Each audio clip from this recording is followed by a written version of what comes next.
I worked myself so hard that I turned a person this fucked up into this motherfucker right here.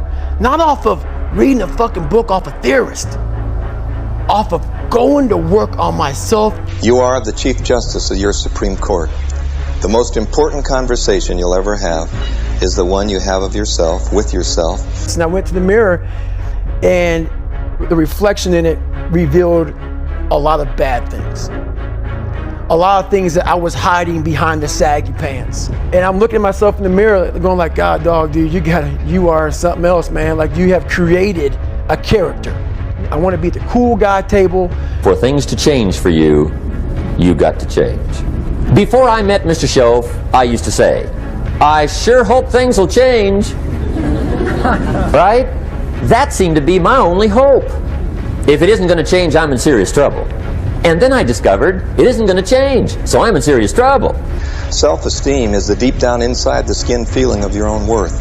And that's why, as the second winning attitude, it is the single most important quality, in my opinion.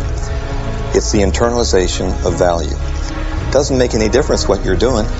Doesn't make any difference what you did last week.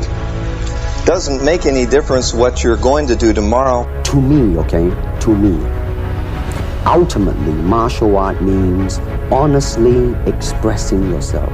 Now, it is very difficult to do. I mean, it is easy for me to put on a show and be cocky. I can show you some really fancy movement.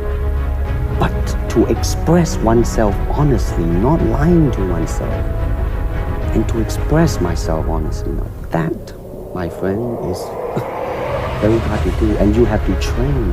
You have to keep your reflexes so that when you want it, it's there. When you want to move, you're moving. And when you move, you're determined to move. Not taking 1 inch, not anything less than that. I called myself out there.